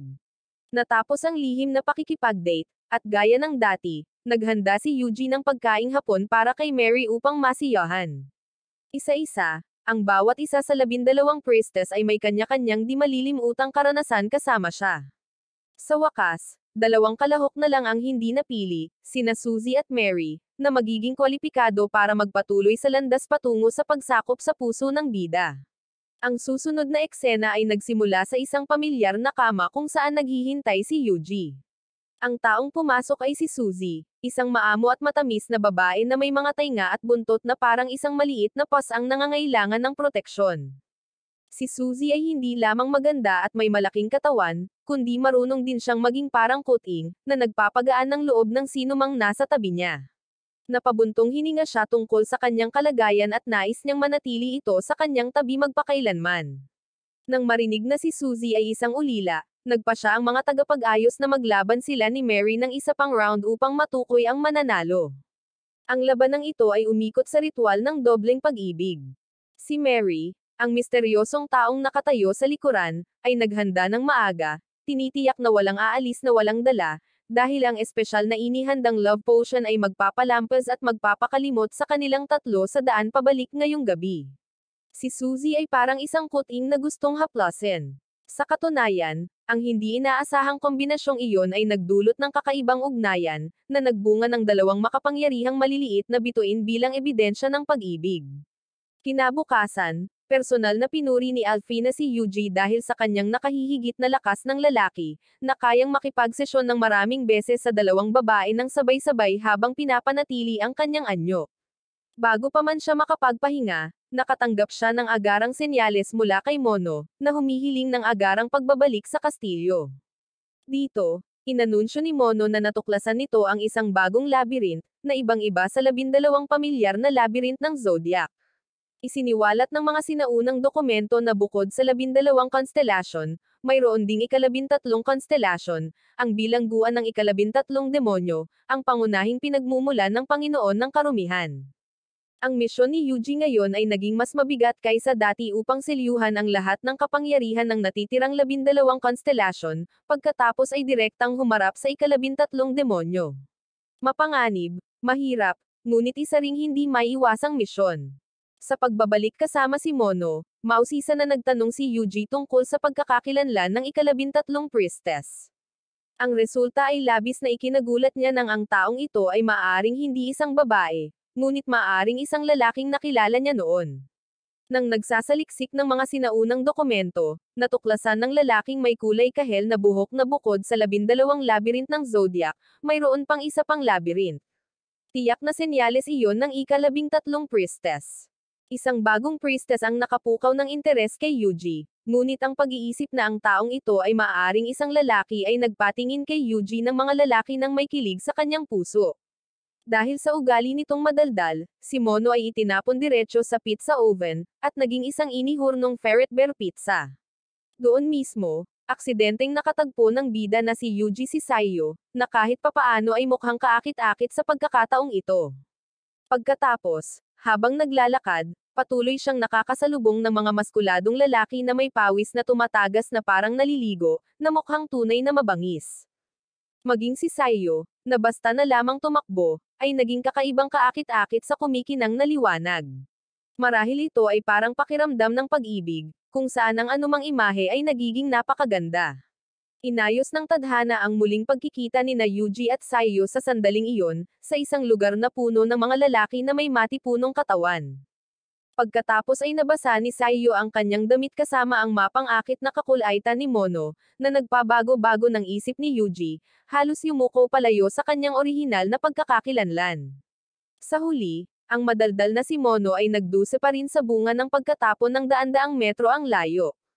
Sa isang pampublikong paliguan na napapaligiran ng mga lalaki, nanatiling malabo ang kapaligiran.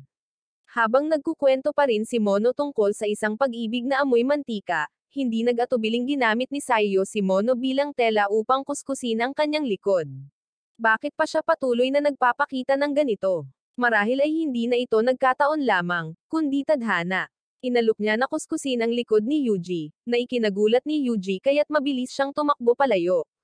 Kung tungkol kay Yuji, pagkatapos ng pagkabiglang iyon, naghanap siya ng isang liblib at payapang lugar, umaasang mapapakalma ang kanyang isipan, ibinubuhos ang kanyang mga alalahanin kay Mono tungkol sa mahiwagang ika-13 karakter. Marahil ito ay isang taong malapit kay Yuji noon. Sa puso ni Yuji, puno pa rin siya ng mga pagdududa kung ano ang gagawin kung ang susunod niyang paksa ay tunay na isang lalaki. Nanatili pa rin siyang may matibay na paniniwala na ang mga priestess ay palaging babae. Gayunpaman, sa pamamagitan lamang ng ilang matalinong pagsusuri, unti-unting natanggap ni Mono si Yuji sa malupit na katotohanang iyon, pinagalitan siya dahil sa pagiging makaluma at nagmumungkahi na may posibilidad na ang priestess ay lalaki.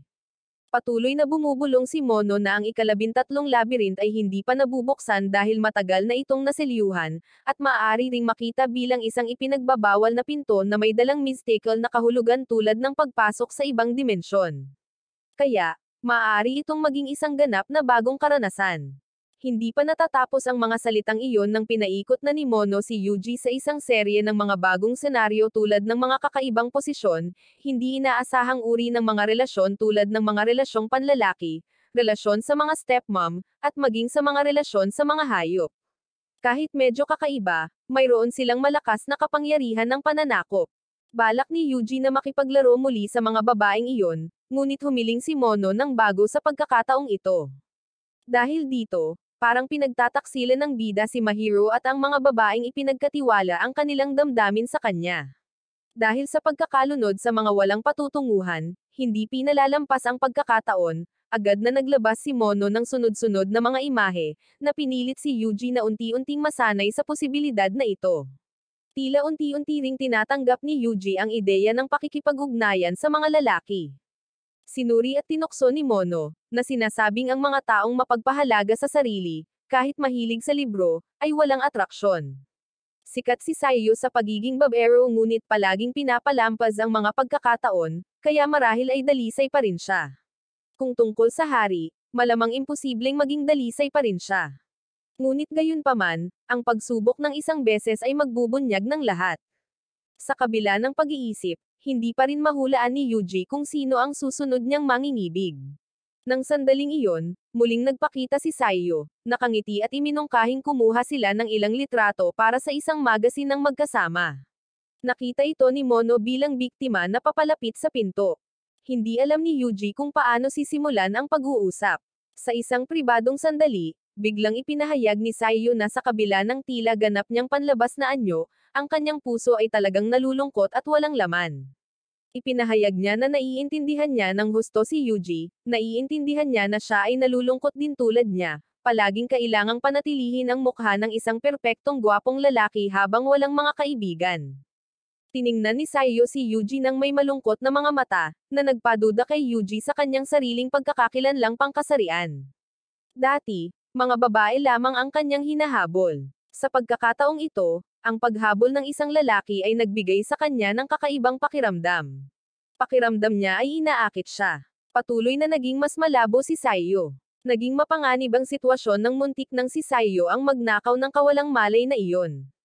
Sa kabutihang palad, nakatakas pa rin si Yuji sa tamang panahon.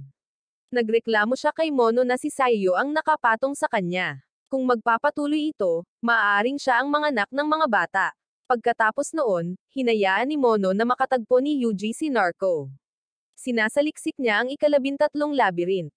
Nang marinig ito, aalis na sana si Yuji ngunit tinawag pabalik. Gayunpaman, bago pa man sila makapagsimula, nang hihingi na sana siya ng tulong sa isang bagay sa libro, nakatakas na si Yuji sa takot, naiwan si Norko na mag-isa upang ipagpatuloy ang kanyang pananaliksik, at pinagalitan ni Mono si Yuji sa pagtakas. Sa isang pambihirang sandali ng katahimikan, nagpasya si Mono na ibahagi na daan-daang taon na ang nakalilipas, ito rin ay isang karumihan na naselyuhan sa itim na labyrinth.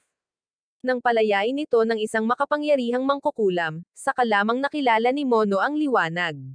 Ngunit dumating ang trahedya nang hindi pa natatapos ng mangkukulam ang ritual bago tuluyang umalis, na iniwan si Mono ng mag-isa. Mas masakit pa, ito ay hinabol din ng mga awtoridad. Sa kabutihang palad, salamat sa proteksyon ng Marvet, nakaligtas ito sa kasawian at tapat na naglingkod sa bansa mula noon hanggang ngayon, at ang mangkukulam mula noong mga nakaraang taon ay naging kasalukuyang hari, at naglingkod ito sa hari mula noon. Minsan ay nakakaramdam pa rin si Mono ng puot sa sarili. Ang kwentong iyon ay nagpakilos kay Yuji hanggang sa puntong hindi na niya mapigilan, niyakap ng mahigpit si Mono. Sa sandaling iyon, bigla niyang napagtanto na sa katunayan ay hindi niya kinikilingan ang pagmamahal ng lalaki, gaya ng inaakala niya. Ang apoy ng determinasyon ay nag-alab ng maliwanag. Agad niyang iminungkahi na subukan si Mono pati na rin kay Norko at Saiyo.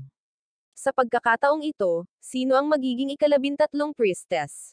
Iminungkahi ni Yuji na ang parehong lalaki ay maaaring maging ang ika-13 priestess. Hindi siya sigurado kung magkakaanak sila, ngunit maaari rin nilang subukang alamin.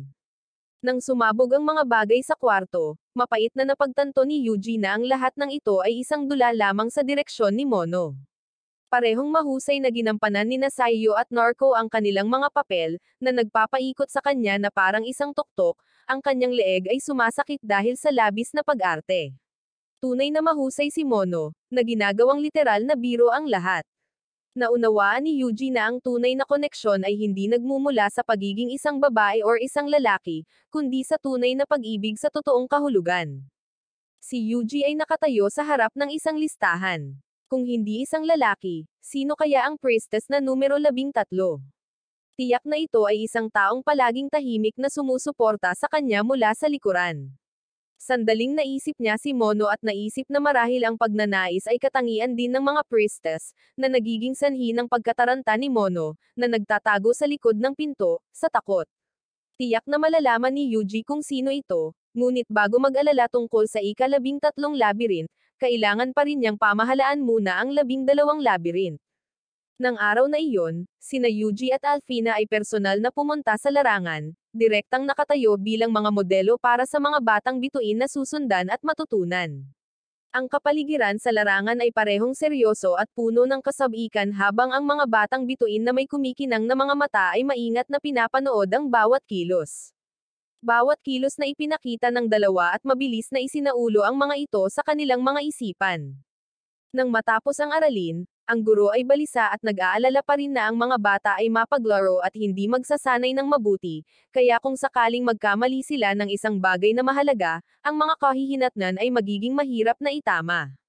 Sa kabaligtaran, sa puso ni Yuji, umaasa lamang siya na ang mga batang bituin ay magkakaroon ng mas maraming oras upang magpahinga at makabawi dahil bukas ay isang mahalagang misyon ang naghihintay. Ang grupo ay kailangang makipaglaban sa ika-12 Impurity Lord.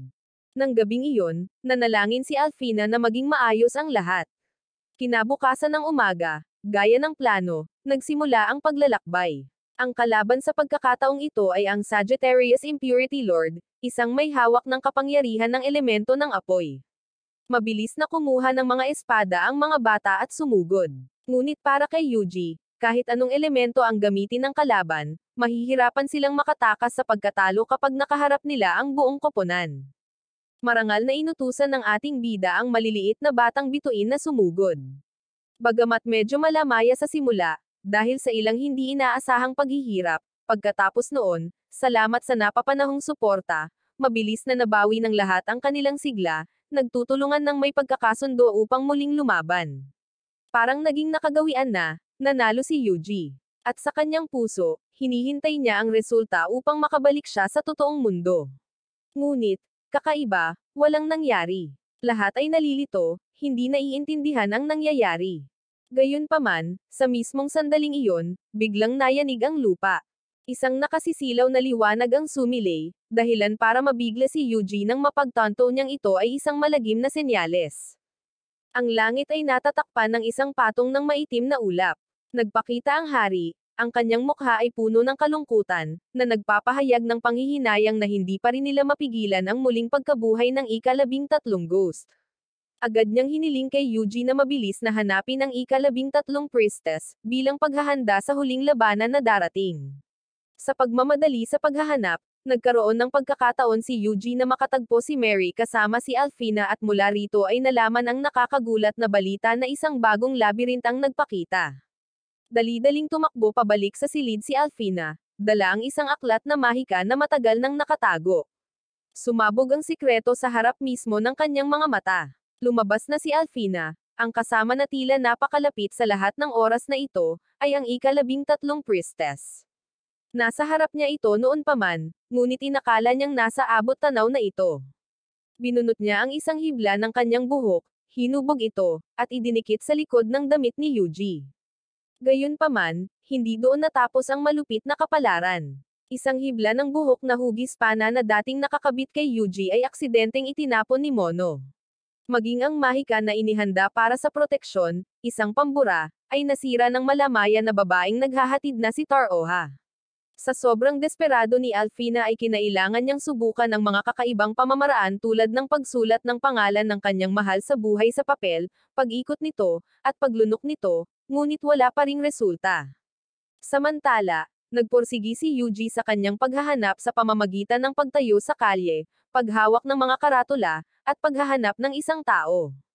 Isang pamamaraan na napaka-inosente na mahirap paniwalaan, na ikinagulat ng mga dumadaan. Inisip niya mismo na sa buhay niya hanggang sa edad na ito ay hindi pa siya nakakita ng sinumang naghahanap ng isang tao sa ganitong paraan. Nang makita si Saiyo na napapaligiran ng isang grupo ng mga babae, umaasa si Yuji na mahanap ang ika-13 priestess sa mga babae na ito. Si Mono, na kasama niya, ay napakaingay kaya gusto niyang maghanap ng butas na gagapangin. Ang grupo ng mga babae ni Saiyo ay nagdulot ng labis na ingay at kaguluhan kaya napilitan silang mabilis na lumipat ng lokasyon. Nawawala si Alfina, na sumigaw na siya ang ika-13 priestess. Hindi inaasahan, ilang sandali lang ang lumipas, pumunta si Mono sa silid ni Alfina upang sumbatan siya, isiniwalat ang katotohanan na si Yuji ay nakiramay sa ilang mga babae na nag-isip ng isang plano na nagmumungkahi na kung si Alfina ay lalapit at sasabihin siya ang ika-13 priestess, ang lahat ay magiging maayos. Gayunpaman, ang mahalagang isyu ay kung paano magkakaroon ng maayos na pagpupulong, na talagang nakakagulat na sapat upang maging kapani-paniwala. Sa oras na iyon, ibinigay ni Alfina kay Mono ang isang videotape na iniwan ng kanyang ama. Sinabihan niya si Alfina na gamitin ito kapag siya ay naging priestess, hiniling na dalhin ito kay Yuji. Mabilis na tinanggap ni Mono ang misyon, ibinigay kaagad ito sa kasama, at pareho silang tumingin sa screen ng TV, sabik na naghihintay kung anong misteryo ang ibubunyag. Ang nagpakita ay hindi isang nakakagulat na sikretong orasayon, kundi isang nakakaiyak na romantikong pelikula na puno ng romantikong pag-ibig. Naisip ni Yuji noong una na huminto sa kalagitnaan. Mabuti na lang at dahil sa panghihikayat ni Mono, matyaga siyang sumunod. At mula roon, nagpakita ang ideya ng pakikipag-isa kay Alfina.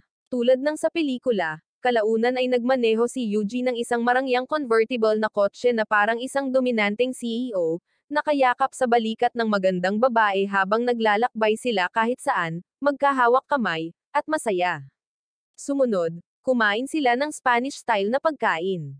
Napuno ng tamis ang kapaligiran, na nagpatiwala kay Mono na magtatagumpay ang plano. Pagkatapos kumain at magsaya, personal na iniuwi ni Mono ang dalawa, naiwan sa silid ang dalawa na magkaharap sa isang pribadong espasyo. Prangka niyang inamin na ayaw niyang maging aktor sa isang drama, ngunit gusto niyang malaman ang tungkol sa tunay na Alfina. Dito, natuklasan ni Yuji na may kakaibang libangan si Alfina. Hinangaan niya ang mga kilalang tao mula sa totoong mundo, ngunit sa kabalintunaan, lahat sila ay mga bituin na lampas sa kanilang kasagsagan. Walang itinago ang binata, lantaran niyang inamin na matagal na siyang ulila. Ang katapatan na iyon ang nagtulak kay Alfina na magbukas ng kanyang sarili, bagamat medyo nahihiya pa rin. Upang maiwasan ang mabigat na kapaligiran, pareho nilang inilipat ang usapan sa mga libro, at nag-usap ng walang kahirap-hirap. Gayunpaman, nangyari rin ang nakatakdang mangyari. Ang binata at babae ay magkasama sa isang pribadong silid, mahirap iwasan ang pisikal na atraksyon. Unti-unting nadala si Alfina ng mga emosyon, yumuko upang idiin si Yuji pababa sa kama, naghahanda para sa isang madamdaming kaganapan. Ngunit sa kabalintunaan, nabara ang kanyang bituka dahil sa paglunok ng papel sa kanya noong isang araw. Pagkatapos ng isang gabing pahinga at paggaling, kinabukasan ay isinuot ni Alfina ang inosenteng damit na ibinigay sa kanya ni Yuji. At sa wakas, naghalo sila sa madamdaming pag-iibigan. At bilang isang nakatakdang kapalaran, mula sa pagsasamang iyon, isinilang ang ika-13 anak. Ang nilalamang ito ay para lamang sa mga matatanda, mga bata, mangyaring pumunta sa ibang lugar. Ang ika-13 batang bituin ay kakapanganak lang at naging sentro ng atensyon. Ngunit bigla na lamang bumagsak si Alfina sa mga bisig ni Yuji. Lumabas na pagkatapos ng isang araw ng kasiyahan sa mga bisig ni Yuji, dahil sa labis na pagkaubos, siya ay napagod na hanggang sa punto na ang tanging magagawa na lamang niya ay gamulong at matulog. Akala ni Yuji ay magkakaroon na siya ng kaunting kapayapaan. Ngunit sa hindi inaasahan, bago pa man makumplito ang kanyang tulog, dumating ang utos ng hari. Gusto ng hari na makipagkita ng pribado kay Yuji at isiniwalat ang isang nakakagulat na katotohanan, dahil ipinanganak ang ika-13 anak sa panahong ito. Ang ating bida, si Yuji, ay masayang nasisiyahan pa rin sa kapaligiran ng Pasko. Lumipad si Mono sa tabi niya, pinagsabihan siya na dapat siyang manatili malapit sa mga priestess. Pagkatapos makumplito ang palabas, sinabi ni Yuji kung gaano kaganda ang kapaligiran ng Pasko na may mga kumikislap na ilaw na nakasabit sa mga daanan at sa kung saan ay ang pagtunog ng mga kampana na pumupukaw sa puso ng mga tao. Medyo naalala niya ang lumang mundo. Si Mono ay nakalutang pa rin sa malapit. Pagkatapos ay gusto nitong humiwalay upang pumunta sa isang tindahan upang bumili ng mga magasin para sa mga matatanda para sa mga materyales sa pananaliksik. Nang makita ang tindahan ng mga idolo sa tabi ng kalsada, gusto ni Yuji na pumasok para bumili ng maliit na sorpresang regalo para kay Alfina. Habang nasa daan, iniisip niya kung magugustuhan ba ito ni Alfina or hindi. Tila masaya ang lahat hanggang sa dumating ang isang mensahero upang imbitahan si Yuji na dumalo sa palasyo sa harap mismo ng hari. Nakakapangilabot ang kapaligiran. Isiniwalat niya ang isang sikreto na tanging si Yuji lamang ang dapat makaalam. Ang pagtatatak sa ika-13 ghost ang tanging paraan upang maiwasan ang paparating na sakuna. Ang mga nakaraang impurity lord, gaano man kalakas, ay mayroon pa ring mga kahinaan na kailangang talunin, ngunit ang isang ito ay ibang-iba. Ayon sa mga sinaunang teksto, ito ay ganap na walang talo. Iisa lamang ang paraan upang talunin ito, na ang pagsasagawa ng ritual ng dakilang selyo. Gayunpaman, ang nagpatigil kay Yuji ay ang masakit na katotohanan na para magtagumpay ang dakilang selyo, kinakailangan niyang isakripisyo ang kanyang sarili. Ito ang nagparamdam kay Mono, na masayang tumatakbo at naghahanap sa kanya, na may mali. Ang masamang balitang bumababa sa gitna ng gabing may nyebe ay lalong nagpabigat sa puso ng binata. Pagbalik sa maingay na kalye, habang pinagmamasdan ng mga dumadaang tao ng may mapayapang ngiti, pakiramdam ni Yuji ay isa siyang tagalabas. Hindi niya naabot ang lahat ng alalahanin ni Mono sa oras na ito. Nagpatuloy siya sa paglalakad at pagkatapos ay umupo, nalilito sa harap ng nagniningning na mga ilaw ng Pasko. Maliwanag, ang Pasko ay dapat na panahon para maging masaya tulad ng iba. Alam niyang siya lamang ang maaaring magprotekta sa lahat. Napaluha rin si Mono dahil nalulungkot ito para sa kanya. Habang hindi alam ang gagawin, nakita niya ang isang batang babae na masaya matapos makatanggap ng regalo mula sa kanyang ama. Naalala niya na kailangan niyang bumili ng mga regalo para sa lahat. Pagkatapos ay bigla siyang tumayo, nagpas siyang gawing aksyon ang kanyang kalungkutan. Ginampanan ni Yuji ang papel ni Santa Claus, bumibili ng mga regalo para sa lahat mula sa mga bata hanggang sa mga matatanda, pagkatapos ay gumugol ng oras kasama ang mga kababaihan upang ang lahat ay maging masaya. Nang ibigay kay Mahiro ang kanyang regalo, nagpahayag siya ng malaking pasasalamat sa kanya.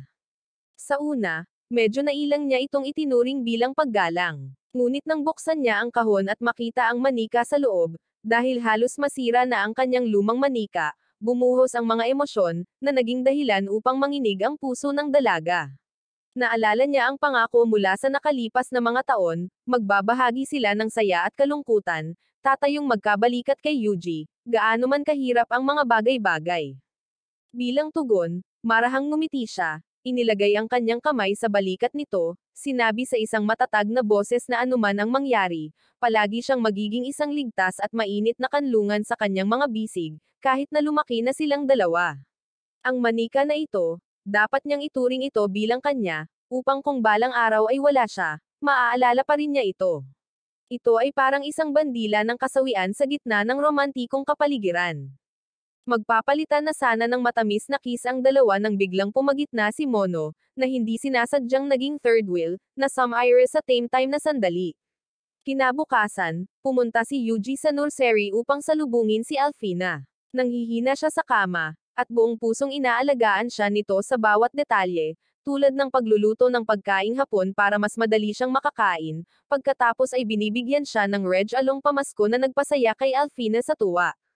Inamin niya na iniiwasan niya ang realidad. Ngunit sa ibang lugar, ang batang ipinanganak ni Alfina ay iniiwasan ng maliliit na batang bituin dahil lamang sa medyo naiiba ito. Sa wakas, tinipon ni Alfina ang lahat ng kanyang lakas ng loob at ikinwento kay Yuji ang tungkol sa kanyang nakaraan. Siya ay kalahating lahi sa pagitan ng isang Marvet at isang priestess sa mundong ito. Ngunit isang araw, ang kanyang ina ay pinaslang ng isang karumihan na halimaw, at natakot ang mga tao na si Alfina ay magiging target din, kaya pinilit nila siyang tumakas. Naniniwala sila na siya ay isang espesyal na maliit na batang bituin na ipinanganak na may likas na kapangyarihan ng priestess. Natuklasan ni Mono na siya ay masyadong maganda para sa isang maliit na batang bituin dahil iniisip nito na ang maliliit na batang bituin ay dapat manatiling mga bata magpakailanman. Gayunpaman, ang kapangyarihang iyon, ang kakayahang lumaban, at ang immortalidad na iyon ay wala na. Ang puso at kalooban na lamang niya ang iaalay sa lalaki sa harap niya dahil isinagawa niya ang ritual ng pag-ibig. Sa sandaling iyon, ang eksena ay napalitan ng isang kakaibang programa sa TV kung saan sinubukan ni Alfina ang iba't ibang papel, na ikinalito ni Yuji, hindi maintindihan ang nangyayari. Dumating ang gabi, muling bumagsak ang nyebe, at sa katahimikan, pinag-isipan ni Yuji ang lahat.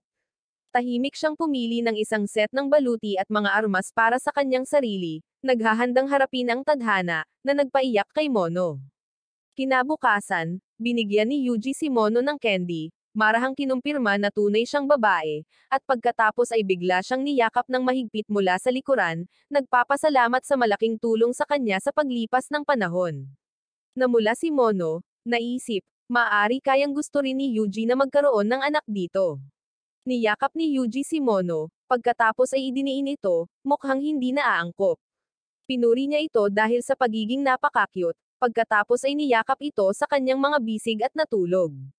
Nang magising si Mono sa gabi, tumulo ang mga luha dahil sa pangamba na maaaring ito na ang huling pagkakataon, at kinas siya nito sa noo. Kinabukasan, nang magising si Mono at hindi niya nakita si Yuji kahit saan, dali-dali itong naghanap sa paligid dahil iniisip niyang nakaalis na si Yuji, ngunit sa kabutihang palad, naroon pa rin ito. Determinado siyang sasamahan siya nito ngayon patungo sa labanan ng buhay at kasawian laban sa ika-13 ghost. Nagdilim ng husto ang langit, lahat ay naroon sa harap ng labyrinth. Kanina, ang mga babaeng priestess, matapos malaman ang katotohanan na kung ang ika-13 ghost ay tatatakan, ang kaluluwa ni Yuji ay permanenteng tatatakan din ito, ay nagpagulat at hindi makapaniwala na may mag-iisip ng ganito kalupit na pamamaraan, at kung bakit kailangang isakripisyo ang mga tao. Gayunpaman, hindi nag-atubili si Yuji, dahil nahaharap sa nalalapit na kapahamakan na nakaambos sa kaharian. Ayon sa hari, mahinahon siyang sumang-ayon na isakripisyo ang kanyang sarili kapalit ng kapayapaan para sa lupain at mga tao rito, ngunit sinabi niya kay Alfina na hindi niya gagawin ang dakilang ritual ng selyo.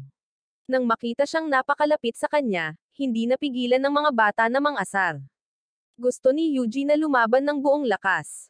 Totoo na ang pagsakripisyo sa kanya ay magpapanatili sa kaligtasan ng bansang ito, ngunit gusto pa rin niyang mamuhay kasama ang lahat, kaya hahanap siya ng ibang paraan. Habang papasok sila sa loob ng ika-13 labyrinth, Ang bawat hakbang na ginagawa ni Yuji ay parang paglapit sa kasawian. Gayunpaman, determinado pa ring sumunod si Mono sa kanya patungo sa panganib dahil ang puso at katawan nito ay matagal nang ibinigay sa binata na iyon na wala nang dapat pang pagsisihan. Umaasa ito ng isang masayang wakas at isang masayang tahanan. Hindi nagtagal, pareho silang nakarating sa kanilang kinaroroonan. Nang hindi kinakailangang kumilos, naramdaman nila ang nakakatakot na kapangyarihang nakapalibot sa buong espasyo. At pagkatapos ay opisyal na nagpakita ang ika-13 ghost.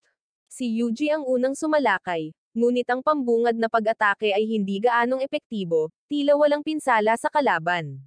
Sa labas, lahat ay balisa na parang nakaupo sa apoy. Ngunit dahil inutusan silang protektahan ang mga tao, walang nang-ahas na sumuway. Tinupad din ni Alfina ang kanyang panata na alagaan ang mga bata. Ang pakiramdam na iyon ay parang isang asawang naghihintay sa pagbabalik ng kanyang asawa mula sa trabaho, na nagpainit sa sandali kay Alfina.